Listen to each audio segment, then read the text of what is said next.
Hello everyone, this is Daryl. Alright, although there are over 100 plus, I created over 100 plus videos that will help administrators and family members get around. This here video, it's a brief quickie.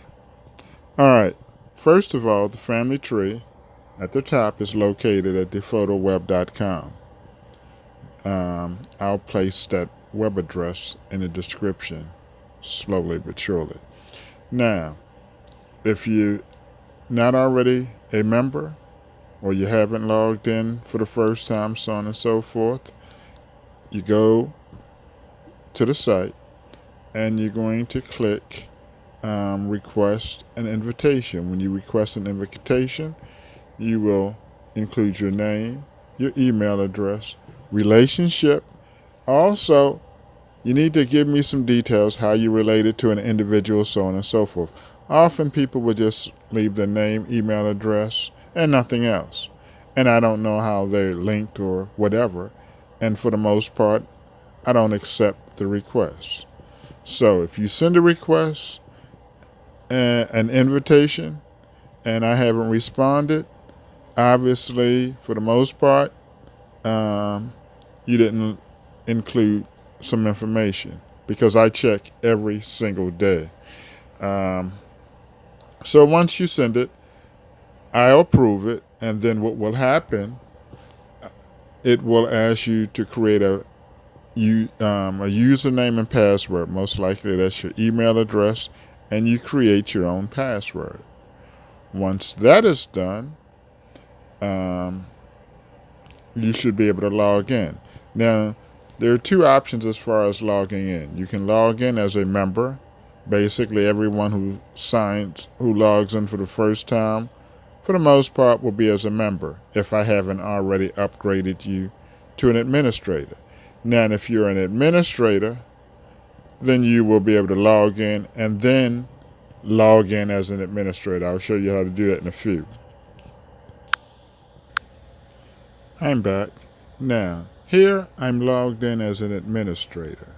The difference between the two, as you can see, family member and administrator. If you're logged in as a family member, it will have, let me see, give me a second. Okay. That background. This is the background for regular members. Once you're logged in as an administrator, you'll have that background. Now, if you are an administrator and you want to start editing, you're going to click edit depending on your screen. And as you can see, edit here, it's going to ask, once you click edit, it's going to request your your email address and your password. If I've upgraded you to an administrator, it will let you edit. Now, for the most part, sometimes you can edit your basic family, your closest family, even if you're not an administrator. But nevertheless, you would click the edit button. If you click edit and you can edit, let me know, and I will eventually upgrade you from a basic member to an administrator. All right. I have a little list here. Now, earlier I mentioned, if I didn't, I mentioned the videos. Family tree videos. Give me 1 second here, right here. All right, useful link. These are useful links. When you have time, check these out. Birthdays. If you want to figure out whose birthday, you check that information out. If you go there and you don't see a family member's birthday, if you're an administrator, or so you can add that information yourself. These are recent names added, top surnames. In other words, there are more Grahams listed than Williams, so on and so forth. That can always change. Now, one of the most important links here would be the Family Tree School. Here in Family Tree School, the best administrators eventually reviewed all 100 plus videos. The more you review, the better you get. But right now, I'm going to give you a quickie lesson. Let me go back right here. All right, so let's say you're an administrator, you've logged in, and you want to add some names. Okay. First, you want to find the person or the area. So instead of just adding a name, let's say you want to add your grandfather's. First, you find your grandfather's location. Well, in order to find my grandfather's location, I would find my name first. Let's say I find my name first. All right, Graham. Click last names. All right, now Graham, Daryl, let me see, Graham right here. Graham. So you just don't start adding a name, but you want to make sure that name hasn't already been added yet. All right. And you want to make sure you add it in the correct position or slot. All right. Graham. All right. So in order to find my grandfather's name, my grandfather on my father's side, I would first find my name, then my father's name. And since it's already added, there's my my grandfather's name. Now, if let me go back here to add names. All right, I'm going to add a female. All right, as you can see, every individual has his or her own profile section. Females, I want to discuss this because it's very important. All right, first of all, in the first name box, you add the person's first name. Let's say, for instance, Jane, and you include in quotations the nickname. Let's say what we're gonna. Okay, I'll just give her a nickname as Shay. All right.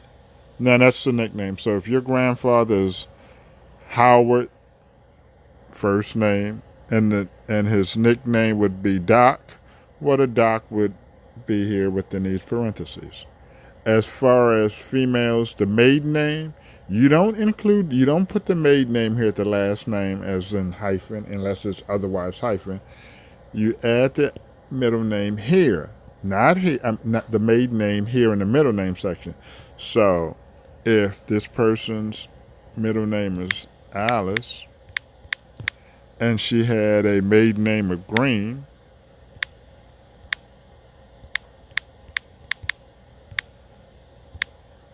you add that information right there. That tells me that the individual's maiden name. You don't put Green over here. Again, you put the maiden name within the middle name box. Then you add the last name. All right. Now, some individuals may not know the person's first name nor the middle nickname. If you don't know the individual's first name or nickname, two question marks would suffice. If you don't know the person's last name, 2 question marks will suffice. Let's say if you only knew the individual's nickname. Nicknames within quotation marks. So that tells me that that's the individual's nickname. I don't know her first name, but I know the nickname. You got that. If you don't know the person's middle name, no problem. If you don't know the individual's last name, and this is, let's say, this is the individual's married name, Smith. Okay. Let me change that. Smith. Okay. And we don't know the individual's maiden name. All right. So what this is telling me I don't know the individual's first name, but I know the individual's nickname. I don't know the individual's maiden name, but I know that Smith is not the maiden name because I have Smith here and the question marks within the maiden name section. You got that. Now, here you can change female, male, alive or dead, email address, birth if you know it. Now, here you have birth order. For example, you may not, let's say an individual has 20 children. You may not know when they were born, so on and so forth, but you may know the birth order, like so and so is the eldest child or firstborn. Then the next sibling would be the second born, third born, so on and so forth. All right. Also, you have here month, born before, after, so on and so forth. If you don't know the date, so be it. If you know the year, so be it. If you don't, place. Now you have a few options. You can place like Hartsville, South Carolina, so on and so forth, with a county. Also, to your left here, you have a little note. Let's say if the individual was born in a hospital. In my case, I was born in Johns Hopkins Hospital. In some cases, they were born on Papa's Farm back in 1930. Well, you can put Papa's Farm in Hartsville, South Carolina, whoever Papa was. Same here with death. If the person, death information. Also up here, you can place the name of the hospital, how much the individual weighed, how tall the individual at birth, so on and so forth. Similar here in death, how the person died, if the person died from homicide, cancer, so on and so forth, the name of the funeral home where the individual was buried, so on and so forth, if the individual was cremated. That would appear once you click the little note box there. Then if the person was buried in California, Hartsville, so on and so forth, you place that information there. Notes section, very important. Here, extra notes about the information. A lot of individuals are raised by another parent. Well, if the individual was raised by another parent, you put that information here. So if this individual's mother name is Susan Smith, well, she would go under Susan Smith because that's the biological mother, if known. But if Susan or if Shay was raised by her grandparents or another individual, you place it. Although Shay is the biological daughter of so-and-so, Shay was raised and cared for by whoever. So basically you're acknowledging whoever raised the child, foster care provider, adopted, so on and so forth. Some individuals are adopted, but they're fortunate enough to know both their adopted parents and their biological parents. So you have to figure out how you do it. So if the biological parents are known, you place the child under biological parent, but in all parties, you would include little notation. Although so and so is the biological parent of so and so, she was raised by or adopted by whoever. You got it? Now, once you've finished all of your little notations here, down here, you're going to have the father, mother. We'll find that out. You can change it. Now, if the person is married, you can, let me go to marriage. Give me a second. All right. Okay. What am I looking for? Oh, there we go. So, married, not married, or divorced. People say, well, although I have children, we weren't married. You have children? Well, it automatically links you into the family because of the children.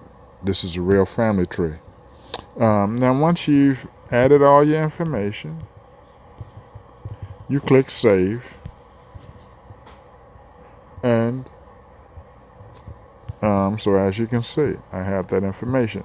Now, once you've added that individual, you automatically, if they're not already added, you've automatically create a slot for both the father and mother, regardless. This is, when you're working on a real tree, people, when they're working on they think they're working on a family tree, but in essence, they're working on a pedigree. They might be, oh, this is a Graham family tree. There's no such thing as a Graham family tree. That's a pedigree. Because there are hundreds of surnames within your bloodline.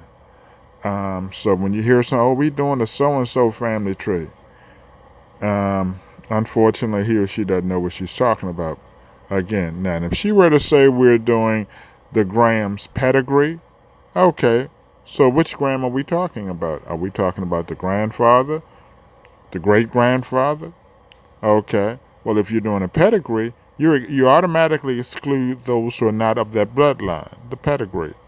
So if you're saying you're going to do the Graham pedigree, and so-and-so, Mr. Graham, is the Graham, but he married so-and-so Smith, well, if you're doing a pedigree, you automatically exclude the spouse because most likely she is not part of that particular bloodline in question.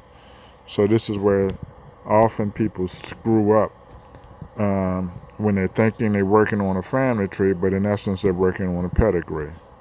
Now, an individual can have as many husbands and wives. You've been married 20 times, well, it's right there. You add that information. You can change the order, so on and so forth. If you have children by your first girlfriend, then children by your second girlfriend and your fourth girlfriend. So all of that information, once let's say you had children by your first boyfriend, you would add his name, and then you add the children, and then underneath your name, you can generate another slot for your second baby daddy and add that information. Let me go back over here. All right. Okay, now we discussed how to log in. Make sure. There are multiple ways of finding names, depending on if you're on a computer and it's gonna. Okay.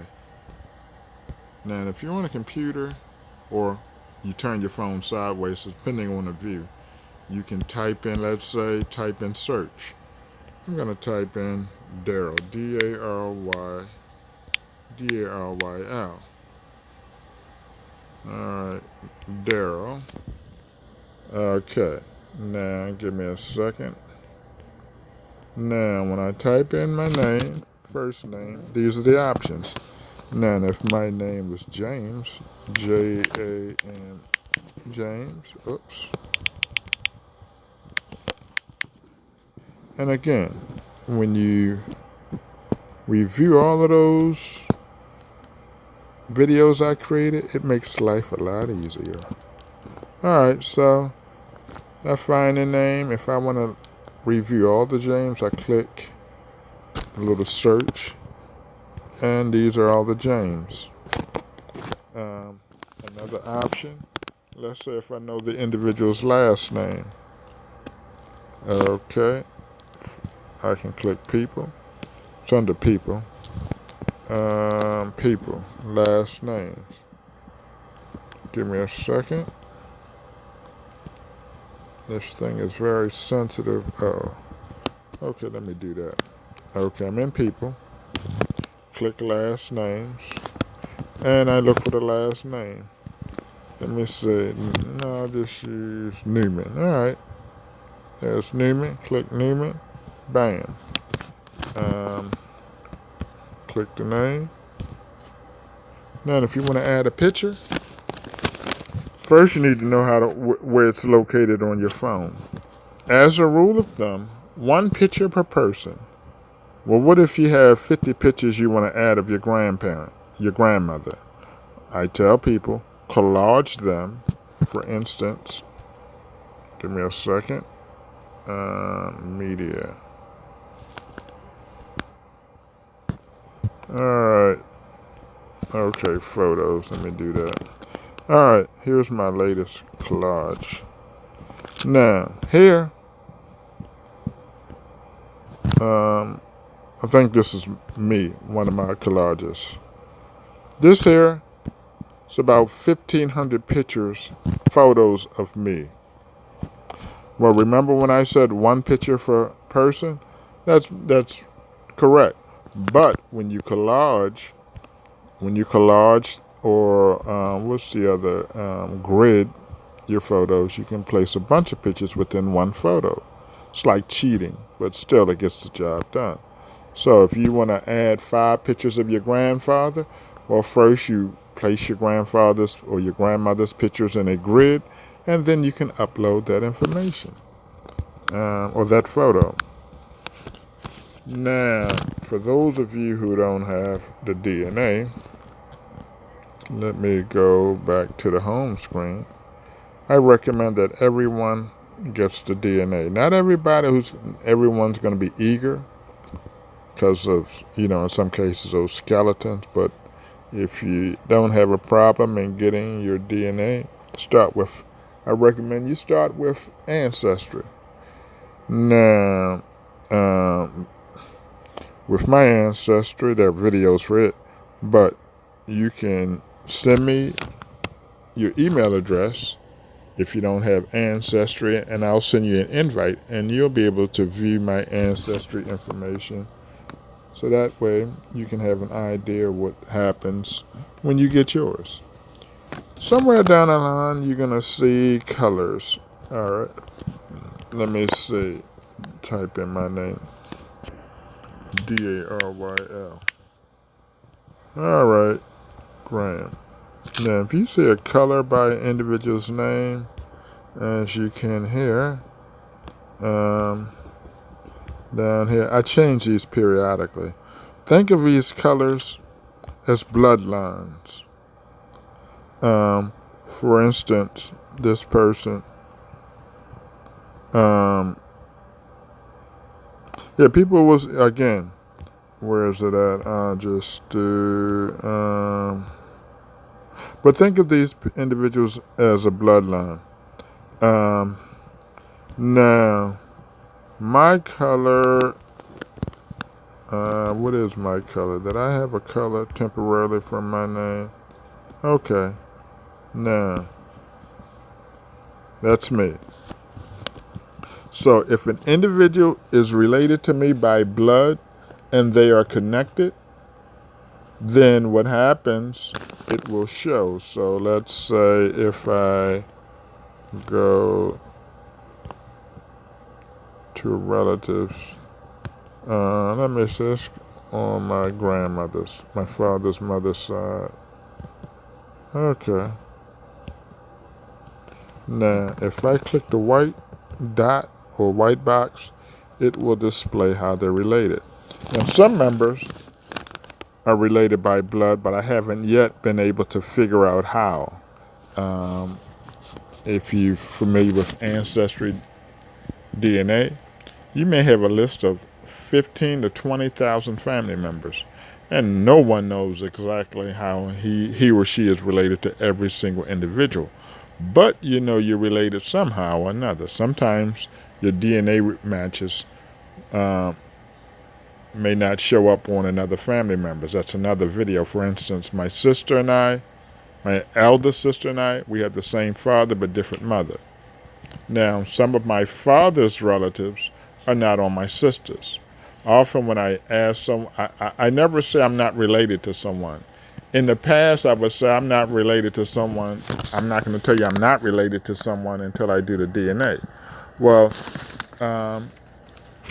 after dealing with Ancestry, having some experience, and finding out that not all of your relatives will show up. So your children, may not have all of your father's relatives on his or her DNA. I mean, maybe the sample is too small or so on and so forth. But again, if you ask me, am I related? Or if you're related, or how, do you know how you're related, or so on and so forth? Again, I'm not going to say I'm not, because even with DNA, you still don't know. If the DNA, just because it says you're not related, doesn't mean you're not related.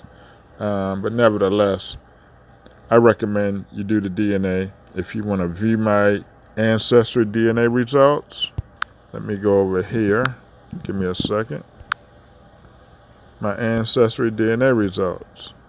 And just send me your email address, let me know, and I'll send you an invite. All right, let me go back to the family tree. So basically, when you want me to send you the invite, or a family member, you let me know. And I'll send you the invite. You know what you have to do. Email, fill out the invite information, let me know how you related, so on and so forth. Let me look at my little list here. If you have a Facebook, I have the family tree page. Now, unlike most family,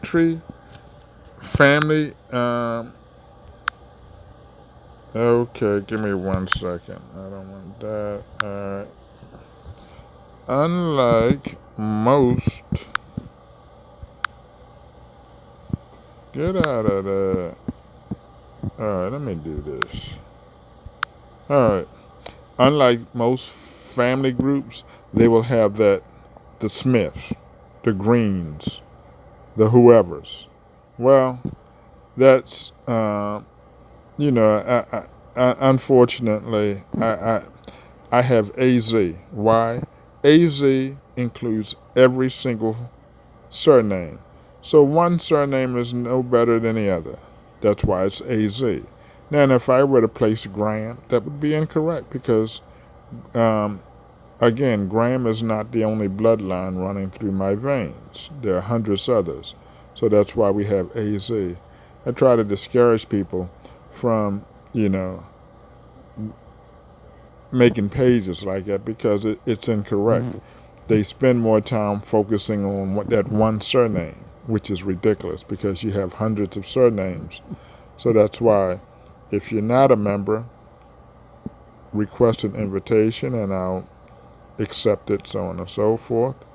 And often I will add or make changes, send updates, so on and so forth. So that's about it for right now. I'm going to place, slowly but surely, the website address in the description and some useful links. Any questions, let me know. Thank you.